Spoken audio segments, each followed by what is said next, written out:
Bonjour les âmes de la Terre, nous voici à nouveau ensemble. Nous sommes mercredi 24 janvier 2024 et si je compte bien, puisque j'ai toujours pas trouvé mon classeur, c'est donc la 10e vidéo sur la méthode ESPER et la communication relationnelle. En préambule, je voulais vous dire pourquoi c'est si important de se préoccuper, donc de s'occuper avant, préoccuper de la qualité de la communication relationnelle. Parce que, en fait, et dans les faits, c'est comme ça que ça se passe, la relation avec l'autre est totalement dépendante de la qualité de la communication. En fait, c'est la communication qui est importante. C'est elle qu'on aura à apprendre parce que c'est pas le fait de parler qui fait qu'on sait mettre en commun et qu'on sait communiquer. Et en fait, il s'agit d'abord de parler, de dialoguer et ensuite de communiquer, de mettre en commun. Et tout ça, c'est des choses qui s'apprennent. Et malheureusement, parce qu'on n'en est pas du tout convaincu, et puis parce qu'on ne le fait pas, ça rentre pas dans les mœurs de nos sociétés, de nos civilisations, et bien comme on dit « Oh ben non, mais c'est pas la peine, ça sert à rien, voilà », et bien on ne le fait pas. Et du coup, on ne peut pas prendre conscience des erreurs, voilà, c'est ça, des erreurs que l'on fait, des erreurs parfois involontaires, souvent involontaires. Mais ces erreurs involontaires vont abîmer la relation. Et une relation qui s'abîme, eh bien c'est une relation dans laquelle il y a ce qu'on appelle des nœuds. Des nœuds. Et voyez, quand il y a un nœud dans la relation, le courant ne passe plus. Il reste bloqué au niveau du nœud.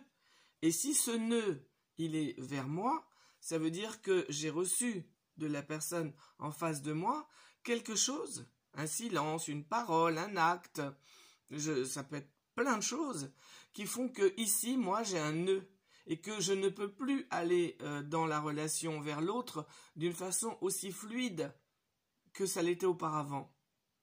Et à force d'avoir des nœuds de chaque côté, ben vous pouvez supposer que devient la relation. Et la relation est totalement, l'amour plutôt, l'amour, je vais prendre cette écharpe-là qui représente l'amour. L'amour, voyez-vous, ce n'est pas du tout la même écharpe que la relation. Et l'amour est totalement, on va dire, en corrélation, c'est le cas de le dire, avec la qualité relationnelle qui, elle, vient d'une bonne communication. Voyez comment ça fait, en fait, tout se rejoint. Donc la communication relationnelle est prépondérante pour savoir comment parler, comment répondre, comment faire pour ne pas utiliser ce système SAP que je vous ai énuméré déjà dès le départ. Comment faire autrement, comment être créatif. Donc, c'est pour ça me semble important en préambule de pouvoir vous donner l'importance de la communication relationnelle. C'est pas un jeu, c'est pas un amusement, c'est vraiment quelque chose de très important de prendre l'engagement de communiquer autrement, d'apprendre à communiquer. Si on veut des relations saines, vivantes, elles seront toujours plus ou moins, on va dire, polluées parce que je ne sais pas comment l'autre va prendre ce que je dis. Et si l'autre n'a pas fait un travail sur lui-même ou sur elle-même pour voir qu'est-ce qui retentit de lui par rapport à ce que je dis, et qu'il ne le laisse pas neutre, ou dans une situation où il peut ou elle peut simplement me répondre en me restituant ce qui n'a pas été bon pour elle. Et c'est ça dont je voulais parler aujourd'hui, la restitution. C'est un outil de la méthode ESPER. Mais si je ne sais pas faire ça, je vais garder en moi du ressentiment par rapport à l'autre, de la frustration, de quelque chose qui n'est pas bon, qui est de l'ordre de la pollution. Et comme je n'en parle pas, ça va s'accumuler dans la relation. Et ça va sortir à un moment donné, mais d'une mauvaise façon. Donc en fait, ça reste dans le canal relationnel. Tant que ça n'est pas sorti d'une manière adéquate, adaptée, ça reste dans le canal relationnel, qui lui va se polluer. Et le problème de ça, c'est que comme je vous l'ai dit, la qualité de l'amour dépend de la qualité relationnelle. Et c'est pour ça qu'on va avoir beaucoup de personnes qui vont arrêter la relation parce qu'elle n'aime plus l'autre personne. Et ça, c'est le grand drame, en fait. Toujours, lorsqu'on s'est aimé au départ, aussi bien dans n'importe quelle relation, hein, d'accord? Il y a de l'affection, de la tendresse, on va dire quelque chose de l'ordre de l'amitié, c'est aussi de l'amour, hein. L'amour se décline sous plusieurs formes. Eh bien, quelle que soit la qualité de cet amour, lorsque la relation est trop abîmée, je choisis de casser la relation parce que je n'éprouve plus rien pour l'autre. Mais ce que je ne sais pas, c'est que c'est pas l'amour qui est parti comme ça d'un coup. Quand l'amour est là au départ, il n'y a aucune raison qui ferait que l'amour ne reste pas. Si je m'interroge correctement, est-ce que je suis suffisamment créatif dans la relation? Est-ce que j'apporte du bon dans la relation? Comment vit l'autre sa relation avec moi-même? Que ressent-il par rapport à moi? Vous voyez, en fait, on ne s'ennuie jamais dans une relation, quelle qu'elle soit, de couple, au travail, de parents-enfants, quelle qu'elle soit. On ne s'ennuie jamais parce qu'il y a toujours à s'interroger, non pas à s'accuser, non pas à accuser l'autre, mais à se remettre en question. C'est créatif. La vie, en fait, est une création permanente. Mais ça, on rejoint la spiritualité. D'accord? Et sans conscience, la vie est robotique. Hein? On ne réfléchit pas, on fait les choses d'une façon automatique, sans prendre conscience de ce que l'on fait, de ce que l'on pense, de ce que l'on dit, de ce qui sort de ma bouche. Et du coup, forcément, si je vis sans conscience, oui, c'est pas forcément intéressant, me semble-t-il. C'est pour ça que la méthode ESPER, apprendre à communiquer, permet justement de prendre conscience de ce que l'on dit. Et en ça, si vous voulez, c'est intéressant parce que ça oblige, c'est une occasion de mettre en place ce témoin qui regarde comment j'agis, comment je parle. Et en même temps que je parle et que j'agis, je peux me voir parler et agir. Et ça, c'est très intéressant. C'est ce qu'on appelle la conscientisation. Devenir conscient de moi, dans ma vie au quotidien, de ce que je fais, de ce que je dis, de ce que je pense, pour pouvoir devenir le maître de ma vie, et non pas obéir à mes pensées, à ma vie, non pas avoir des réactions, des compulsions, que je vais parfois complètement justifier. Ah bah oui, si je la quitte, c'est parce que voilà, elle répond pas à mon besoin. Moi, j'ai besoin d'avoir quelqu'un qui soit toujours à mes côtés, qui m'aide, qui me porte, qui me supporte. Et donc c'est pas le cas. Donc je la laisse et je trouverai quelqu'un d'autre. Oui, je trouverai quelqu'un d'autre qui sera peut-être tout l'opposé. Quelqu'un qui va tellement me supporter que ça va devenir pour moi insupportable. Mais forcément, parce que j'ai quelque chose à travailler chez moi, de l'ordre de comment faire pour que moi, me supporter moi-même, me porter sur moi, moi-même. Vous voyez, toujours l'autre, quel qu'il soit, un enfant, un parent, un ami, un ennemi, au travail, où que ce soit, la vie, les événements de la vie, toujours, c'est pour me permettre d'aller regarder ici qu'est-ce qu'il y aurait à se rappeler, à réparer, à changer. Et c'est ça qui est vraiment super dans la relation à l'autre, à la vie. C'est justement l'opportunité qui nous est donnée en cadeau de pouvoir réfléchir. Vous voyez, réfléchir. Réfléchir, c'est comme une réflexion, se refléter par rapport à ce qui arrive, refléter ici à l'intérieur, qu'est-ce que ça fait dans le miroir de mon intimité interne? Qu'est-ce que ça touche? Donc, c'est très important, la communication relationnelle. Il y a parfois du sentiment, il y a, comment je vais dire, parfois, on confond le sentiment et le ressenti. Et souvent, dans les couples, je parle là de relations de couple, et bien souvent, à un moment donné, lorsque la communication a été trop polluante et que la relation est trop polluée, eh bien, quel que soit le partenaire, à un moment donné, vous voyez, j'ai recouvert l'amour, qui est un sentiment, par un ressenti. Et je crois, je suis même persuadée, que je n'aime plus l'autre. Et donc, je vais le quitter.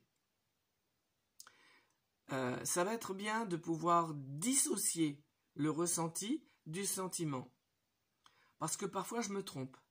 Et je crois que je prends pour un sentiment de non-amour, donc quelque chose qui est définitif, quelque chose qui ne l'est pas, et qui est de l'ordre du ressenti. C'est provisoire. Si la relation s'améliore, si on la dépollue, si chacun fait à son bout à lui un travail de responsabilisation, de conscientisation de ce que lui produit et de comment il reçoit les choses, eh bien oui, très très souvent, le couple se remet en place. Moi, je peux vous dire, dans mon expérience d'accompagnatrice, carrément sur 8 couples, 8 se remettent ensemble. C'est quand même énorme, hein, parce qu'il y a toutes ces confusions. On ne peut pas, si on ne sait pas, si c'est l'ignorance, eh bien on ne peut pas avancer dans sa vie. On va avancer comme on peut, chacun, mais on ne peut pas avancer. Voilà, donc ça me semble important. Pour vous montrer vraiment comment c'est crucial. Parce que parfois, dans certaines configurations de relations, lorsque par exemple des enfants adultes, hein, ça arrive aux enfants adultes, décident de ne plus voir leurs parents, de couper. Et ils ont ce ressenti, ce sentiment, ils ont cette expérience de ne plus les aimer. Et oui, c'est vrai. Je crois sincèrement que c'est le seul cas que j'ai trouvé dans les relations intimes où l'enfant de ses parents, adulte, hein, peut être adulte, adolescent, peu importe, mais l'enfant de ses parents quitte la relation et c'est définitif.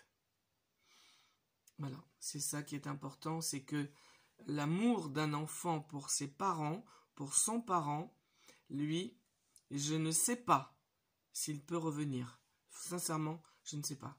Mon expérience m'a montré que c'était plutôt définitif.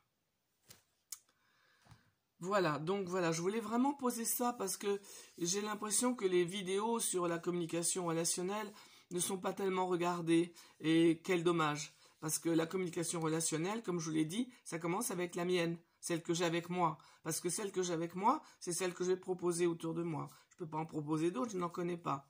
De la même façon que quand je vous donne un exemple de vie, je ne peux pas inventer tout le temps, je vais toujours m'appuyer soit sur des personnes que j'ai accompagnées, soit sur mes propres expériences.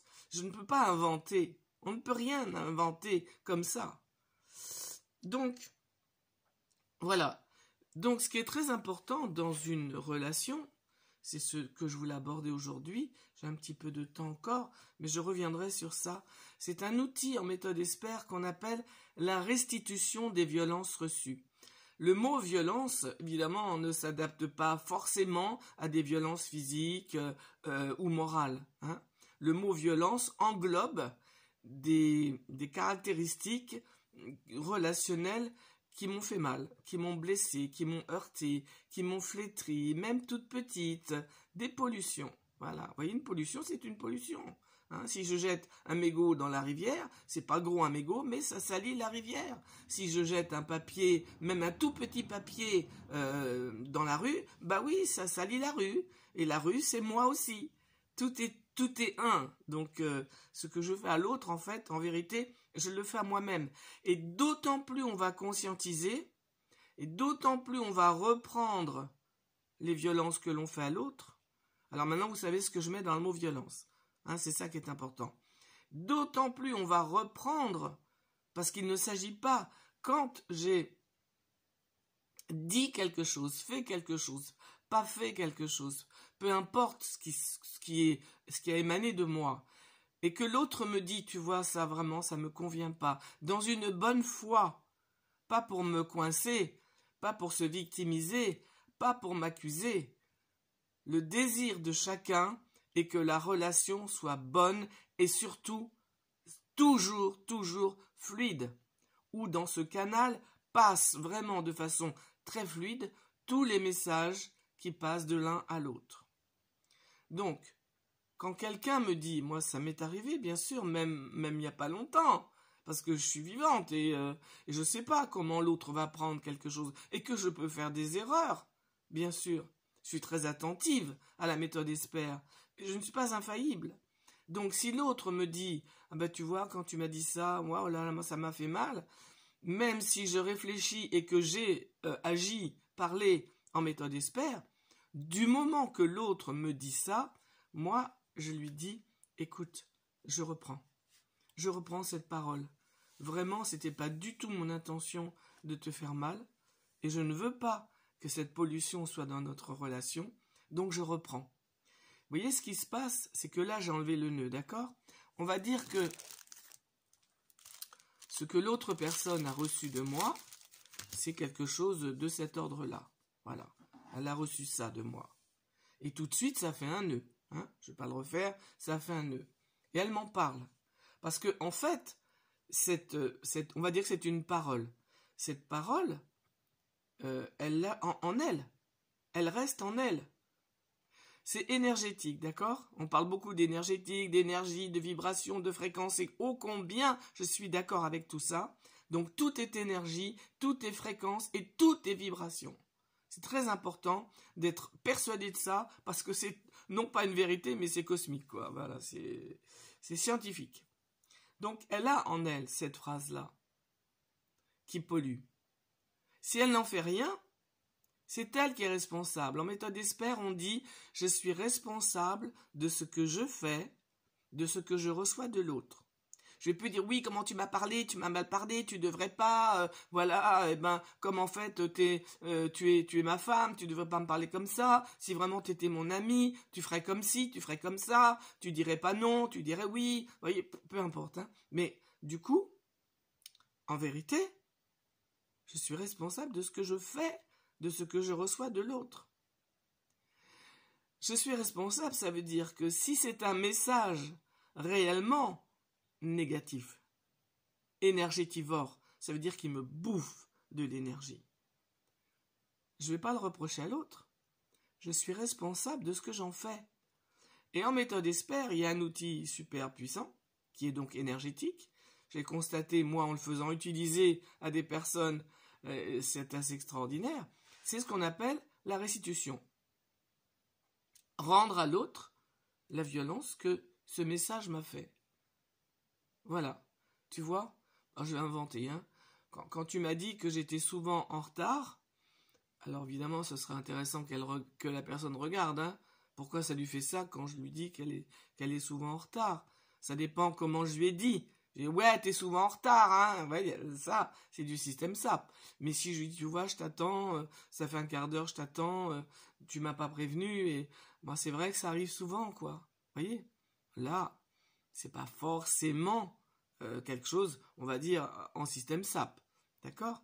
C'est vrai que je préférais, si tu peux pour toi, arriver à l'heure où tu me préviens, quoi, comme ça, je pars pas de la maison, vous voyez, voilà. L'explique. Mais, malgré tout, si la personne, elle a reçu ce message avec violence, eh ben moi je vais lui dire, je reprends ce message. Il t'a fait violence, c'était pas mon but. Mon but, c'est que la relation soit toujours fluide. Donc je reprends ce message. Alors elle va pas me le redire, ce message-là. On va pas faire du scolaire. Le fait que je dise, je le reprends, fait que énergétiquement parlant, vibratoirement parlant, ce message, quel qu'il soit, elle ne l'a plus. Il n'est plus là. Je me suis souvent demandé comment ça se faisait, ce phénomène, mais c'est réel, ça existe comme ça. Et donc la personne, elle est dégagée et la relation est dénouée. Il n'y a plus de nœud.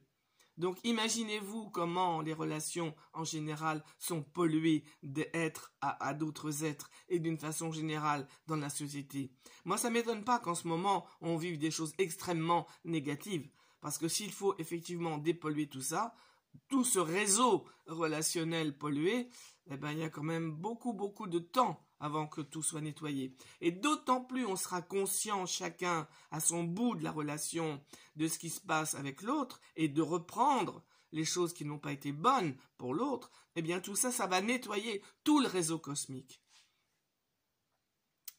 Donc, je peux moi reprendre, d'accord? Voilà, je reprends ce que je t'ai dit, qui n'a pas été bon pour toi, parce que tu sais, c'est pas bon pour moi de savoir que tu as de ma part quelque chose qui te pollue. C'est pas bon pour moi. Et on le constatera, et c'est pour ça que de plus en plus, on ne fera pas de mal à l'autre. Parce qu'en fait, on va se rendre compte dans les faits, on va le sentir, que lorsqu'on fait mal à l'autre, en vérité, le ressenti qu'on a, c'est que c'est nous qui avons mal. Et bizarrement parlant, mais tout ça c'est vibratoire, lorsque l'on reprend la violence que l'autre nous dit avoir reçue de telle ou telle chose, lorsque l'on reprend l'acte, la parole, le message, eh bien nous, ça nous allège. Alors évidemment, vous vous rendez compte que en ressentant tout ça, on va de moins en moins avoir envie de produire des choses qui font mal. Parce qu'en fait, on le sent. C'est comme le boomerang, comme on dit, hein, ça nous revient. Donc, on va de plus en plus être attentif à comment on communique. D'où l'intérêt d'avoir des outils. Voilà, ça, la boucle est bouclée. Donc, de la même façon que je peux reprendre, de la même façon, je peux rendre. C'est-à-dire que la personne en face pourrait me dire, tu vois, l'autre jour quand tu m'as dit que j'étais en retard, eh bien moi j'ai vraiment mal pris parce que je suis pas toujours en retard, parfois j'arrive à l'heure et ça m'a pas fait du bien et vraiment je te rends cette parole parce qu'elle n'a pas été bonne pour moi. Voilà. Donc les deux sont possibles. Je peux moi reprendre et je peux aussi rendre. Ça s'appelle la restitution. Voilà. Je pense que j'ai été suffisamment clair par rapport à cet outil-là qui est très très important. Alors, je reviendrai dessus sur cet outil-là. Là, il m'a semblé important d'en parler parce qu'au quotidien de nos jours, eh bien, ça va être bien d'apprendre, mais c'est tout un apprentissage. On n'a pas l'habitude. Nous, on a l'habitude de cacher, de garder, de freiner, de mettre en place des mécanismes de défense. Boum, boum, tu devrais pas, t'aurais dû. Ou alors, c'est à cause de moi, faudrait que je sois plus comme ci ou plus comme ça. Oh, ben, je vais éviter de le voir, ou je vais plutôt faire comme ça, je vais faire la gueule, ou des tas de trucs qui sont complètement inappropriés, plutôt que de simplement utiliser calmement cet outil. Voilà. Rien n'empêche après d'aller voir chez moi qu'est-ce qui se passe. Pourquoi ça ne m'a pas laissé neutre? Parce que quel que soit le message que l'on m'envoie, il peut faire que ça me rende neutre. Si j'ai travaillé suffisamment, si j'ai nettoyé suffisamment, si j'ai suffisamment conscientisé le retentissement dont je vous ai déjà parlé, et si j'ai réparé avec les outils de la méthode ESPER, eh bien, même si la personne m'a dit quelque chose de négatif, ça m'atteint pas. Je l'entends, mais ça m'atteint pas. Je peux lui dire, lui en parler, mais sans lui rendre puisque je n'ai pas reçu de violence. Vous voyez, le grand profit des outils de la méthode ESPER. Voilà, je pense que j'étais complète, et si je ne l'ai pas été, ben, je reviendrai dessus. Donc c'était la vidéo, me semble-t-il, numéro 10. Je crois que je ne peux que vous inviter à revenir sur les vidéos précédentes. J'aimerais bien classer mes vidéos par ordre, vous savez. Je vois parfois, il y a des personnes, elles ont des séries, par exemple, série communication relationnelle, série spiritualité, série connaissance de soi et développement transpersonnel. Moi, je ne sais pas faire ça encore. Peut-être qu'un jour, je me ferai aider. J'ai essayé, mais je ne sais pas faire. Mais bon, voilà. Vous savez, quand on veut vraiment quelque chose, et je parle en connaissance de cause, eh bien, on y va, hein, on cherche, on continue. Et même si on entend mal, si la vidéo elle n'est pas assez sonore, eh bien, on met un écouteur, hein, on met un machin, un haut-parleur. Hein. Quand on veut quelque chose, je peux vous affirmer qu'on s'en donne les moyens. Voilà, hein, on n'attend pas toujours un berger, comme je dis souvent. On est son propre berger. Voilà, et bien écoutez, je vous souhaite une bonne audition de cette vidéo. Et puis je vous dis certainement à dimanche pour la vidéo spirituelle. Bon mercredi à vous! Au revoir.